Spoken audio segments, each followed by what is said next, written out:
നമസ്കാരം. ഋതുവിഷൻ ന്യൂസിലേക്ക് സ്വാഗതം. ഇടമുളയ്ക്കൽ സർവീസ് സഹകരണ സംഘത്തിലെ സാമ്പത്തിക തട്ടിപ്പിനും അഴിമതിക്കുമെതിരെ ആക്ഷൻ കൗൺസിലിന്റെ നേതൃത്വത്തിൽ സഹകാരികളുടെ മാർച്ചും ധർണയും സംഘടിപ്പിച്ചു. മാർച്ചിൽ പങ്കെടുക്കുന്നവരുടെ രണ്ട് വരിയായിട്ട് നിൽക്കണം.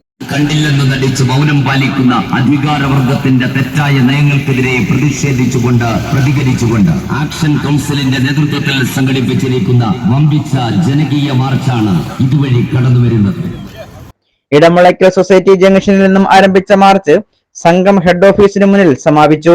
തുടർന്ന് ധർണ അഞ്ചൽ സർവീസ് സഹകരണ സംഘം മുൻ പ്രസിഡന്റും ആക്ഷൻ കൗൺസിൽ എക്സിക്യൂട്ടീവ് മെമ്പറുമായ KS ബാബുരാജൻ ഉദ്ഘാടനം ചെയ്തു. മനസ്സിലാക്കാത്തവരുടെ സ്ഥിതി അത് ആ സ്ഥാപനങ്ങളുടെ ജീവനക്കാർക്ക് മാത്രമാണ്. അവർ മനസ്സിലാക്കുന്നത് ഇത് തങ്ങളുടെ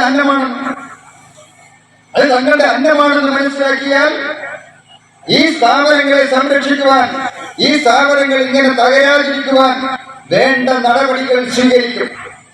നമ്മുടെ തൃശ്ശൂർ ബാങ്കിൽ 500 കോടിയിൽ പരം രൂപയുടെ അഴിമതിയാണ് നടന്നിട്ടുള്ളത്. നമ്മുടെ ഈ ഇടമുളയ്ക്കൽ സർവീസ് സഹകരണ ബാങ്ക് നിങ്ങൾക്കറിയാം. ഇവിടെ 15-ൽ പരം സ്ഥിരം ജീവനക്കാരുണ്ട്, 5 താൽക്കാലിക ജീവനക്കാരുണ്ട്. ഇവിടെ സെക്രട്ടറി ആയിരുന്ന ശ്രീമാൻ മാധവൻകുട്ടി 3.25 ലക്ഷം രൂപയോളമാണ് ശമ്പളം കൈപ്പറ്റിക്കൊണ്ടിരുന്നത്. ഇവിടുത്തെ അസിസ്റ്റന്റ് സെക്രട്ടറി ആയിരുന്ന ശ്രീമതി MS ഗിരിജ 1.5 ലക്ഷത്തിൽ വരെ 54,000 രൂപയാണ് ശമ്പളം പറ്റിക്കൊണ്ടിരുന്നത്. ഇവിടുത്തെ ഇന്ത്യയുടെ ഓഡിറ്റർ 50,000 രൂപയിൽ പരമാണ് ശമ്പളം പറ്റിക്കൊണ്ടിരുന്നത്. ഇവർക്ക് എങ്ങനെ ഈ സ്ഥാപനം തകരണമെന്ന് ആഗ്രഹമുണ്ടായി? ഇന്ന് ഈ സ്ഥാപനത്തിൽ ജീവനക്കാർ അവരടച്ചുപൂട്ടിയിരിക്കുകയാണ്. ശബ്ദം അങ്ങോട്ട് കടക്കാതിരിക്കാൻ അവരെങ്ങനെയാണ് ശമ്പളം വാങ്ങുന്നത്? അവർ ശമ്പളം വാങ്ങുന്നത് അനധികൃതമായ മാർഗങ്ങളിലൂടെയാണ്. സർക്കാർ അനുവദിക്കാത്ത ചിട്ടി നടത്തിക്കൊണ്ടാണ് അവർ ഇന്ന് ശമ്പളം വാങ്ങിക്കൊണ്ട് മുന്നോട്ട് പോകുന്നത്. ഇതിനെല്ലാം കൂട്ടുനിന്നവരാണവർ. ഈ സെക്രട്ടറിക്കും അസിസ്റ്റന്റ് സെക്രട്ടറിക്കും ഈ നാടിന്റെ സമ്പത്ത്, ഈ സ്ഥാപനത്തിന്റെ സമ്പത്ത് കൊള്ളയടിച്ചു കൊണ്ടുപോകുന്നതിന് കൂട്ടുനിന്നവരാണ് ഈ സ്ഥാപനത്തിലെ മറ്റു ചില ജീവനക്കാർ.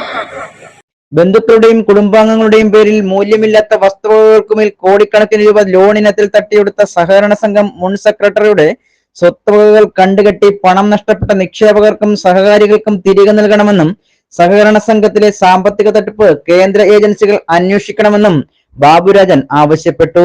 മാർച്ചിനും ധർണയ്ക്കും ആക്ഷൻ കൗൺസിൽ ഭാരവാഹികളായ Jagannathan Unnithan, S Umesh Babu, Girish Ambadi, Vayakkal Vijayan, B Babuldev, advocate Biji Ranjith, TK Rajendrababu, S Sunil, Sasi Dwaraka, G Gopalakrishnan, Biju Kaipally, Nanu Shatrughnan, N Sreedharan എന്നിവർ നേതൃത്വം നൽകി.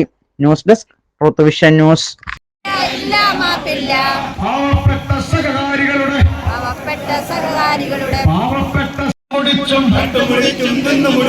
ധൂർത്തടിച്ചൊരു